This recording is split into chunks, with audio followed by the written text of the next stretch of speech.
Yonyule inkokheli ezintsha iDA kwiphondo laKwaZulu-Natal namhlanje. Yawa, eli gumbi lidilekile lititshela ugrade 1 uyoma kugrade 3. Ihlasimlisa amazinyo imeko yezinye izikolo zaseMpuma Koloni.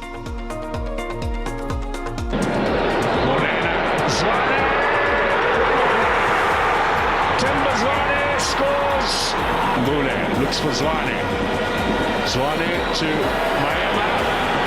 Back to Temba Zwane. Good overlapping run here from Mudau. Now he can bang it across. Imamelodi Sundowns idlulele kwi-semi-finals eCAF Champions League okokuqala ukusukela ngo-2018.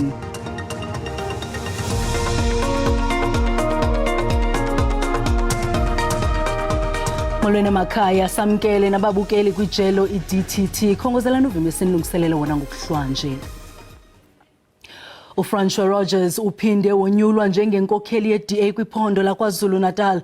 Abo abakhuphisana ngesihlalo sobunkokheli kwiphondo ibinguRogers kunye nobongumusa Nhlabathi ongumbhexesho inhloko weDA kumasipala waseMsunduzi.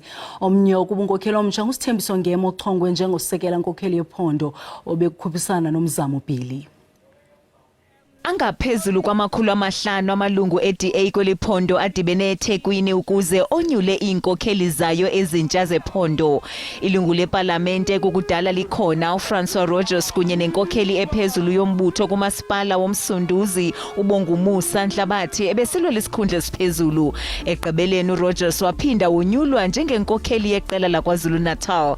Uthi ziyaqhuba izicwangciso zokukhulisa lo mbhiyozo ezilokishini nasezilalini apho bengafumani inkxaso yaneleyo. Isikhundla sobusekela nkokheli seDA esibanjwe ngusodolophu womasipala waseMngeni uChris Pappas naso besivulekile.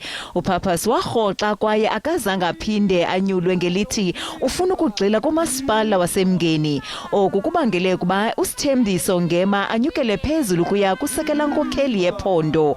uNgema uthi uceba ukugaya ulutsha oluninzi. Ethetha kwinkongolo inkokheli yeqela uJohn Steenhuisen uthi uceba ukudibana namaqela acinga ngokufanayo ukubeka isiseko esomeleleyo kohulumente bomdibaniselwano. iDA ingene kwisivumelwano sokusebenzisana neIFP ngenjongo zokuseka inkcaso emandla. Lamaqela mabini aceba ukushenxisa iANC ephondweni. iEFF ithoceba kufuneka bajongane ngqo nemiba emalunga neengxaki kwinkqubo yokwanjiswa kwenkonzo kwingingqi abahlala kuzo. Eli qela liceba ukuthi thaca isiphakamiso kumabhunga kamasipala liqela kweli lizwe ukuqinisekisa ukuba oceba baqhuba amaphulo okucoca kwiiwadi zabo. Inkokheli yeEFF umnumzana Julius Malema ukuthethe oku ngethuba eliqela beliqhuba iphulo lalo lokucoca iAndri Statani campaign eSoweto.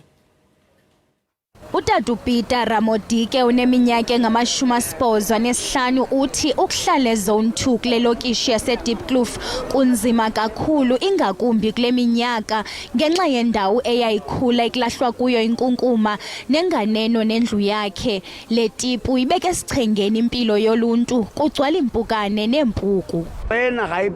Le nkunkuma ilahlwa apha ibeka impilo yethu esichengeni kwaye asikhuselekanga.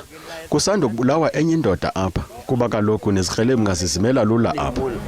Lo tata ufumana inkamnkam uthunethemba lokuba eliphulo lokucoca iAndri Statani liza kubanceda kakhulu bengabahlali balapha.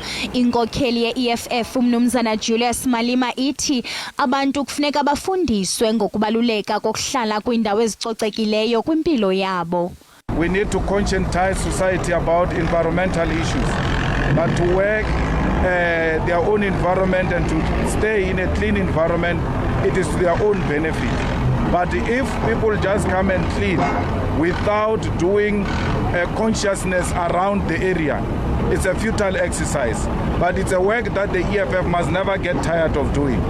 Kusenjalo kaMalima uphawule nangomba umalunga nenkundla yehlabathi ejongene nolwaphulomthetho emva kwengxelo zokuba usekela mongameli weli umnumzana Paul Mashatile uza kube engusihlalo wekomiti yabaphathiswa ezaqwalasela ukuba uMzantsi Afrika umiphi kwisigunyaziso seICC sokuba abanjwe umongameli Vladimir Putin waseRussia. Kulindeleke ukuba okaPutin azimase ingqungquthela yeBRICS kweli loMzantsi Afrika ngo-August. We have always been, as a country, on the side of Russia. And I don't understand why should Paul have a difficulty saying Putin must be invited and Putin must be welcomed here in South Africa. Lenkokheli ye-EFF imemelela uluntu ukuba luzibandakanye kumaphulo akumila kunje ococeko. I-ANC kwingingqi ye-Amathole eMpuma Koloni nenkokheli ezintsha okukulandela inkomfa yonyulo ebanjwe iintsuku ezimbini eMonti. Le nkomfa yonyule uShila Xhego njengosihlalo noNombuyekezo Ncethezo njengonobhala ngaphandle kokuphikiswa. Sabhangiswa i-PEC isikhokelo senqila nyakenye sityholwa ngokungalandeli imigaqo yombutho. Yimincili kubhiyozelwa inkokheli ezintsha zengingqi yase-Amathole. Ongusihlalo omtsha uShila Xhego linina lesine lokuba ngusihlalo wengingqi kwisikhokelo zengingqi ezikhoyo apha ephondweni. Uthi uza kuzithathela ingqalelo izidingo zabahlali base-Amathole. Funeka sihlanganise amalungu e-African National Congress in the Amathole region and also oil our machinery for the 2024 national elections. Le nkomfa ibikwagxininisa kumalungu ombutho ukuba aphume kumkhwa wokungavani. The last conference had also observed that noble values and traditions that are being eroded by factionalism and unending divisions, indiscipline, corruption, and that these pose stumbling block to the building a movement that the struggle heroes will be proud of. Lengingqi kulindeleke ibhengeze ezinye inkokheli zayo kungekudala. Abongile Yankees kwiindaba ze-SABC eMonti. Wasetyhini neminyaka engama-66 ubudala waseYan Kempdorp eMntla Koloni uvula ityala lobuqhophololo kumapolisa oMzantsi Afrika okusemva kokuba ephulukene nama-R7,000 kwimali ayongileyo ePost Bank. Uthebe nemali kwi-R17,000 kwaye wothukile ukufumanisa ukuba enye yayo yakhutshwa ngaphandle kolwazi lwakhe. Ungumntu wesibini ukuza ngaphambili ekhalaza ngemali eyongiweyo ethe yalahleka eposini. Osedla umhlala phansi oneminyaka engama-66 ubudala uxhwalekile ngenxa yemali ebeyonga esuke ayabikho. Ubanga imali engaphaya kwama-R7,000 ethe yatsalwa ngoSeptemba kule posi kwaye wafumanisa ubuqhophololo ngoNovemba xa umzukulwana wakhe wayezama ukufaka imali kwi-akhawunti yokonga. Uthi udanile kuba bathathe imali yakhe yonke akukabikho akwaziyo ngokwenzekayo ngelixa kubuhlungu kuba ithathwe kanye ngumsebenzi waseposini. Umzukulwana wakhe uthi walumkisa usapho lwakhe ngoko nangoko emva kokubhaqa ubuqhophololo. Uthi emva kophando lokuqala lwamapolisa kwafunyaniswa ukuba utyikityo lwakhe lwenziwa ngomgunyathi. Uthi wafika ebhankini ezofaka imali kwi-akhawunti yokonga kodwa wafumanisa ukuba kukhona imali ekhutshiweyo neposi yalivuma ulwaphulo-mthetho.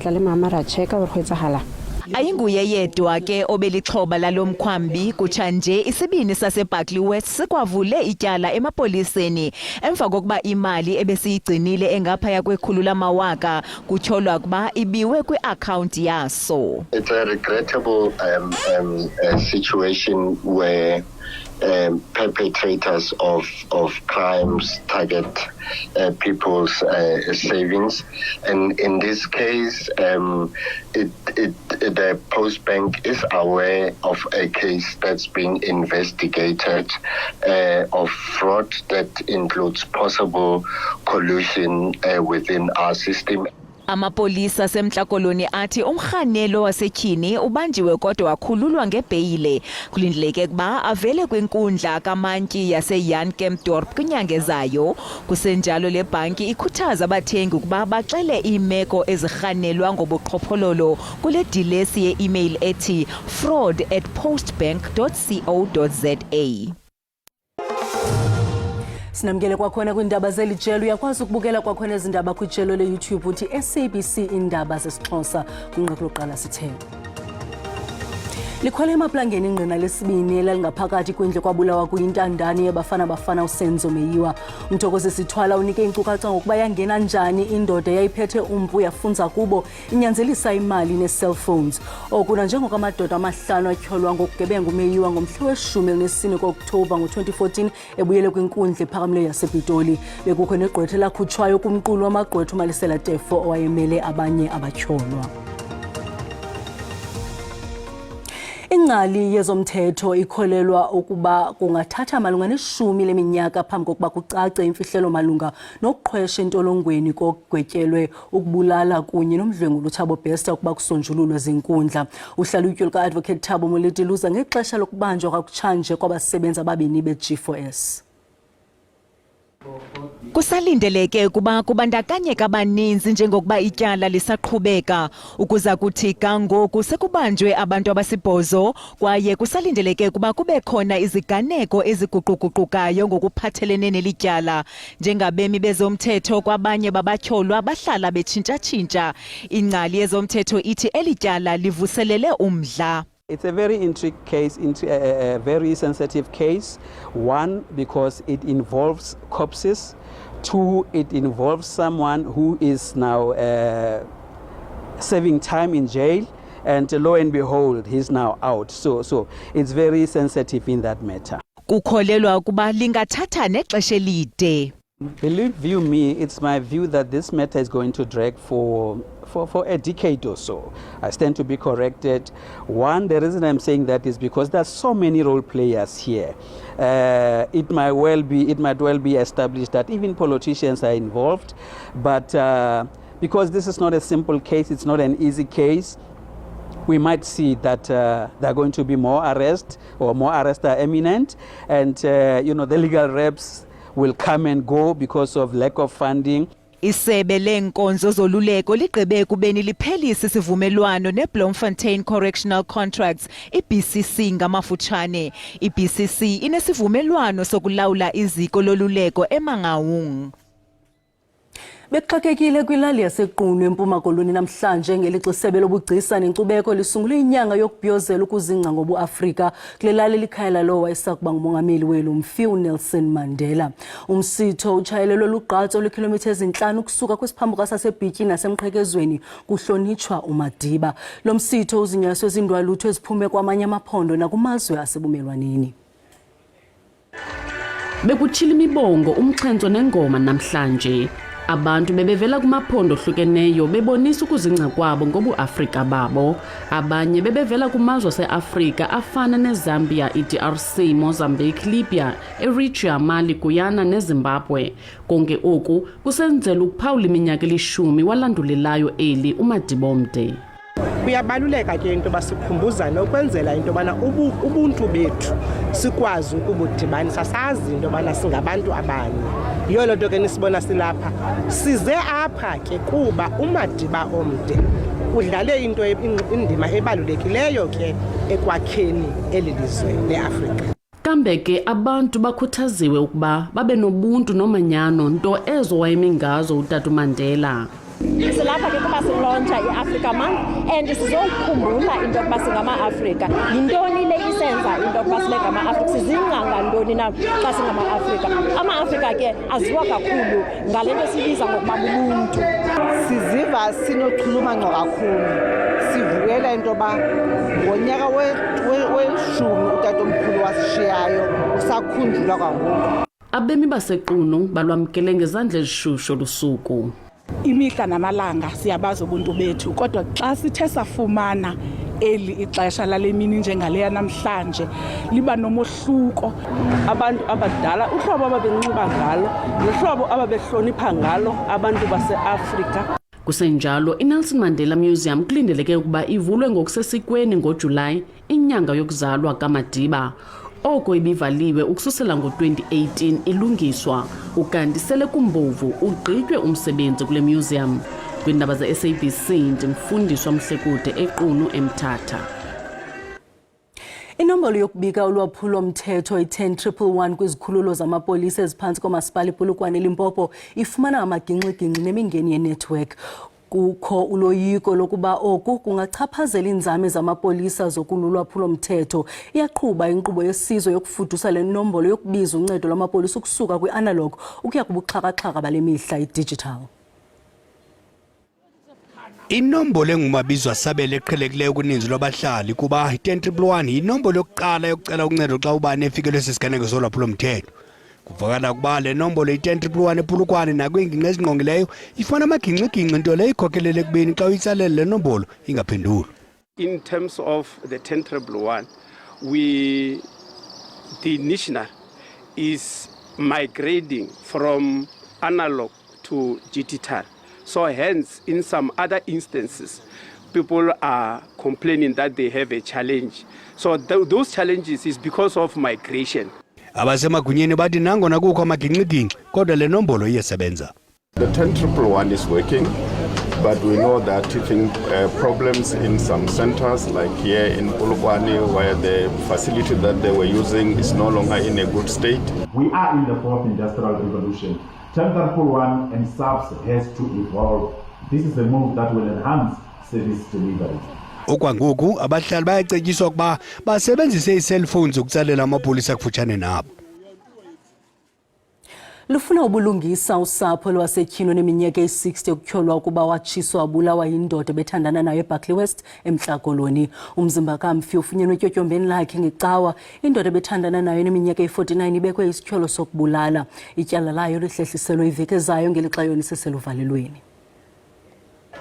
Urharha Matsotawu ufunyenwe etshiswe de akanakufaniseka kwibobosi lakhe kutyhola ngelithi yindoda athandana nayo etshise etyotyombe lakhe yena engaphakathi. His actions prove that he can't live with other people. I was not expecting this from him. He is dangerous, and if you forgive him, you will wonder who will be his next victim. We found her bent very badly. We don't even have her shoe, her blanket, or her photo, which we could remember her with. Ukubulawa kwalo mama uminyaka engama-60 kuvuse umnyele kuluntu. Abamelwane batyhola ngelithi le ndoda ibimphethe mbengwana umfi. He used to beat her up and leave her bruised. They would break up and she would later take him back and would tell us that it's because she loves him. If possible, he must not get bail. That is all I'm asking for. If he gets out, he does not know what awaits him in the community. Usapho lukadawu le ndoda mayihlale ilala iqamele ngenqindi entolongweni onomphelo ngelithi iluvimbe isihlobo ebelusithanda.